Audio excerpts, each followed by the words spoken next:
엿새째 도내 코로나19 신규 확진자 수가 두 자릿수를 보이고 있습니다. 강릉 주문진발 확진자가 이어졌고 정선에서도 확진자가 발생했습니다. 41년 전 정선 사북항쟁은 노노 갈등 때문에 일어난 사건으로 알려졌지만 공권력 남용이 원인으로 파악되고 있습니다. 농산촌에서 난방용으로 많이 쓰는 화목보일러는 산불 원인이 되기도 합니다. 간이 스프링클러를 설치하면 화재 확산을 막을 수 있습니다. 삼척시가 복합체육공원과 생활문화체육공원을 조성한 데 이어 수영장 건립도 추진하고 있습니다. 안녕하십니까. 뉴스데스크 강원입니다. 지난 16일부터 엿새째 도내 일일 코로나19 신규 확진자 수가 두 자릿수를 이어가고 있습니다. 강원도에 따르면 오늘 강릉에서는 주문진 거주자 3명과 양양군 거주자 2명 등 5명이 추가 확진됐습니다. 또 원주에서도 감염 경로가 불명확한 6명이 확진됐습니다. 정선에서는 확진자의 동거 가족이 추가 확진됐고 인제에서 2명이, 횡성에서 1명이 양성 판정을 받았습니다. 강원도 내에서 최근 일주일간 일일 평균 신규 확진자 수는 15명을 넘었고 전국적으로도 4차 유행 우려가 커지고 있습니다. 오늘은 사북항쟁 41주년을 맞는 날입니다. 지난 이틀간 사북항쟁 당시 광부와 가족들이 국가 권력에 의해 얼마나 인권을 유린당했는지 전해드렸는데요. 사북항쟁은 노노 갈등 때문에 일어난 사건으로 거의 알려져 있지만 실제로는 공권력 남용이 원인으로 파악되고 있습니다. 조규환 기자입니다. 1980년 4월 동원탄자 사북광업소 광부들은 부당한 노동 착취에 대해 개선을 요구했습니다.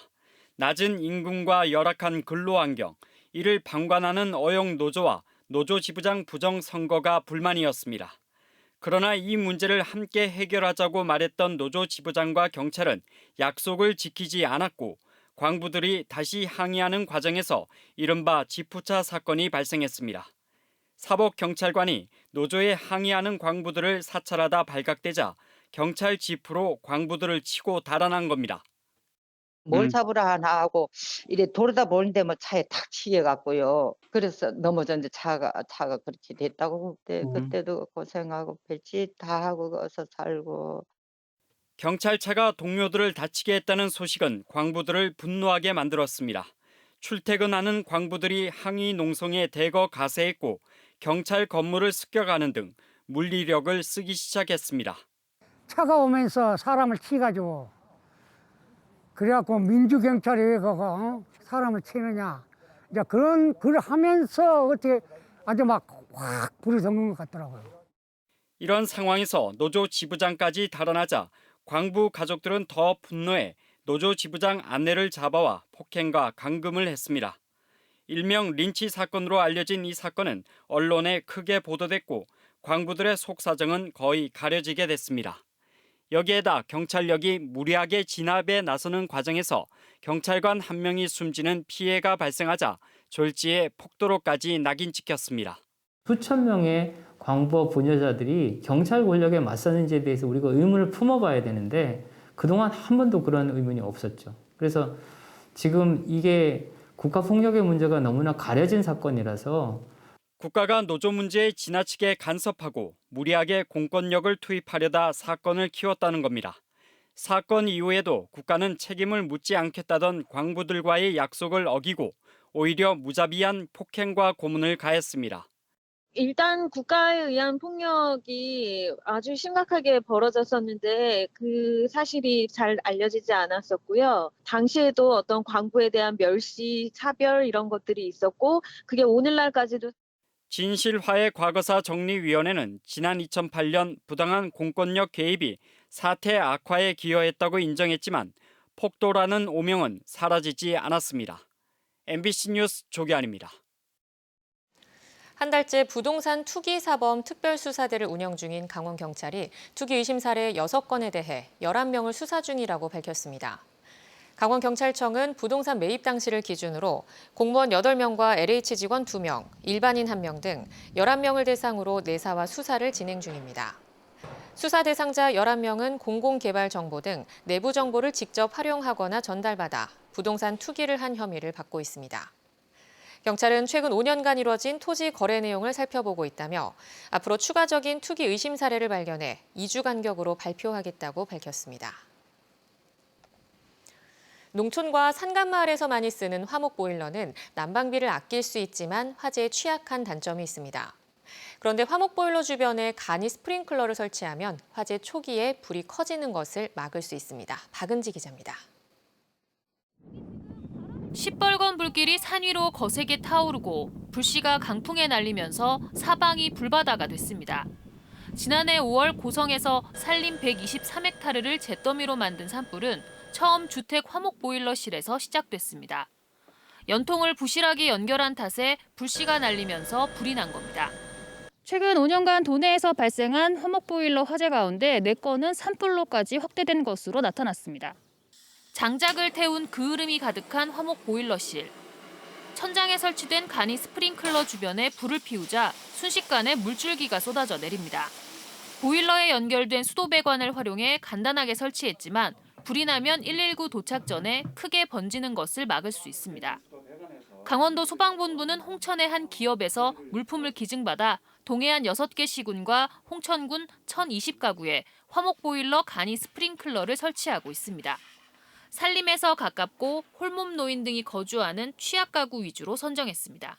초기에 화재 진압을 할 수 있어서 주택 화재뿐만 아니라 산림 화재도 예방할 수 있는 효과가 크다고 저는 생각합니다.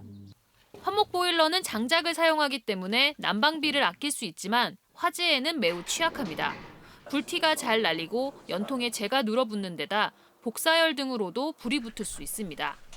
그러나 가스보일러와 달리 설치나 검사 규정이 없고 안전장치 의무 설치 대상도 아니어서 안전 문제가 줄곧 지적되고 있습니다. 간이 스프링클러 설치만으로도 위험을 크게 줄일 수 있는 만큼 확대 설치할 수 있는 방안 마련이 필요해 보입니다. MBC 뉴스 박은지입니다. 삼척시가 체육시설을 잇따라 확충하고 있습니다. 복합체육공원에 이어 생활문화체육공원 조성에 나서고 있고 수영장 건립도 추진할 방침입니다. 유인호 기자입니다. 삼척시가 지난해 말에 완공한 복합체육공원입니다. 축구장과 풋살장, 족구장에다 야구장도 만들었습니다. 실외 경기장만 모두 10면입니다.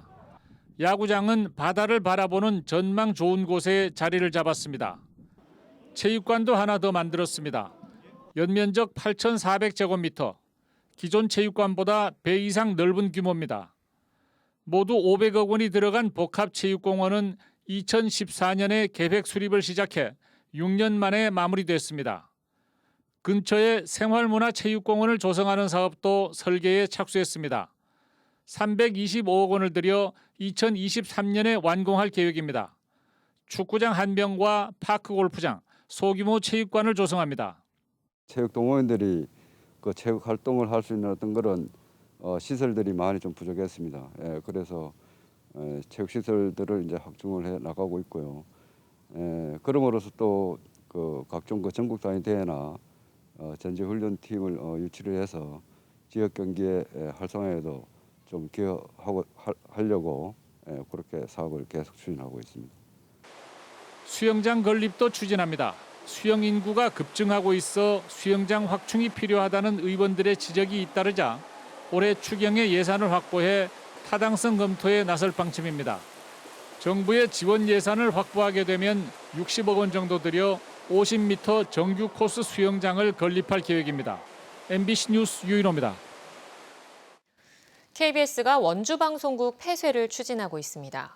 지역에서는 원주방송국의 기능 축소를 우려하는 시민들이 다시 모여 폐쇄 반대를 외쳤는데 이 극심한 반대에 방송통신위원회는 결정을 차일피일 미루고 있습니다. 이병선 기자입니다.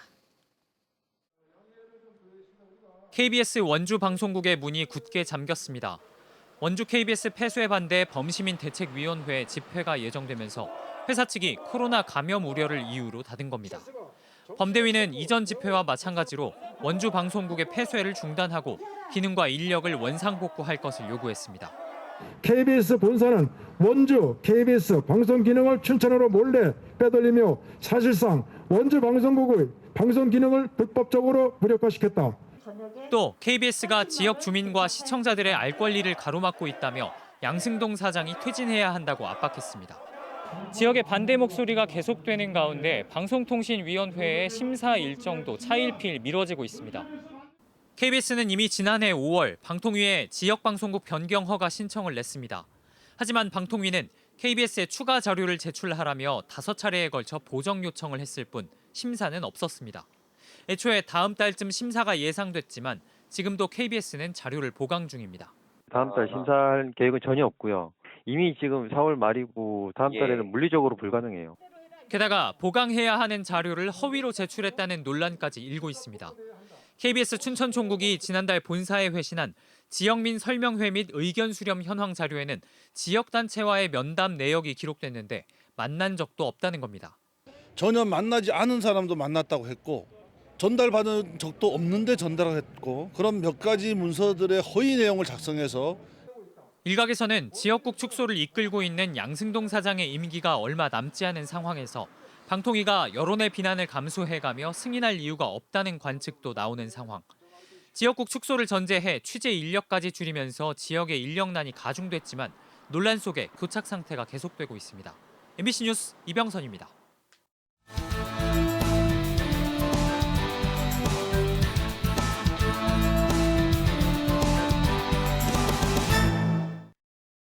오늘 오후 12시 20분쯤 평창군 대관령면 유천리 야산에서 불이 나 산림 1헥타르를 태우고 1시간 20분 만에 주불이 진화됐습니다. 산림청 등 헬기 넉 대와 진화 인력 170여 명이 현장에 투입돼 진화 작업을 벌였고 현재 뒷불을 감시하고 있습니다. 산림청은 인근 주택에서 발화해 산으로 불이 옮겨 붙은 걸로 보고 정확한 화재 원인을 조사하고 있습니다. 지난해 총선에 출마한 김진태 후보의 공약을 비판한 혐의로 기소된 민병희 강원도 교육감이 항소심에서도 1심과 같은 벌금 70만 원을 선고받아 직위를 유지했습니다. 서울고법 춘천재판부는 오늘 공직선거법 위반 혐의로 기소된 민 교육감에 대한 항소심에서 양측의 항소를 모두 기각했습니다. 민 교육감은 지난해 3월 기자간담회에서 미래통합당 김진태 예비후보의 국제학교 설립 공약에 대해 허위라고 말해 공무원의 정치적 중립 의무를 위반한 혐의로 기소됐습니다. 강원도와 도내 11개 시군의 행정, 인구, 의료, 교통 등 공공데이터 제공 수준이 미흡한 것으로 나타났습니다. 행정안전부가 실시한 2020년도 공공데이터 제공 운영 실태 평가 결과 강원도는 우수, 보통, 미흡 가운데 미흡 등급을 받았습니다. 기초자치단체에서는 춘천과 속초, 태백, 고성, 양양 등 11개 시군이 미흡 평가를 받았고 도내에서는 유일하게 인제군이 우수 등급을 받았습니다. 공공기관 평가에 포함된 강원도 개발공사와 강원랜드는 모두 미흡 등급을 받았습니다. 2018 평창 동계올림픽 은메달 신화를 쓴 여자 컬링 팀킴이 베이징올림픽 출전권이 걸린 세계 선수권 대회에 출전합니다. 최근 강릉시청이 입단한 팀킴은 오는 30일 캐나다 캘거리에서 열리는 세계 여자 컬링 선수권 대회에 출전합니다. 이번 대회에서 6위 안에 들면 2022 베이징 올림픽 출전권을 얻습니다. 팀킴은 경북체육회에서 강릉시청으로 소속팀을 옮긴 뒤 강릉에서 훈련을 했습니다. 강릉시립예술단이 이달 말 올해 첫 공연을 시작으로 다채로운 프로그램을 잇따라 선보일 예정입니다. 강릉시립교향악단은 오는 30일 강릉아트센터 사임당홀에서 위로와 희망의 힐링 음악회를 열고 강릉시립합창단은 다음 달 21일 음악극 형식의 유럽 음악을 선보입니다. 이어서 다음 달 28일에는 국립오페라단과 강릉시립교향악단이 공동으로 콘서트 오페라를 공연합니다. 한편 모든 공연은 좌석 간 거리두기, 공연장 소독 등 철저한 방역 지침 아래 진행됩니다. 양양군이 깨끗한 항포구 관리를 위해 해양쓰레기 집화장을 추가 설치해 운영합니다. 다음 달까지 5천만 원의 사업비를 들여 낙산항 인근 강현면 전진리에 폐허구와 부표 등 조업 중 발생한 해양쓰레기를 수거하는 해양쓰레기 집화장을 설치해 운영합니다. 지난해는 현남면 남해항에 해양쓰레기 집화장을 설치했으며 연차적으로 항포구별로 추가 설치할 계획입니다. 강원 동해안 연안에 올해 처음으로 발령된 냉수대주의보가 해제됐습니다. 국립수산과학원은 지난 12일부터 양양에서 삼청 연안의 표층 수온이 5에서 7도로 낮아 냉수대주의보를 발령한 바가 있습니다. 강원 뉴스 마칩니다. 시청해주신 여러분 고맙습니다.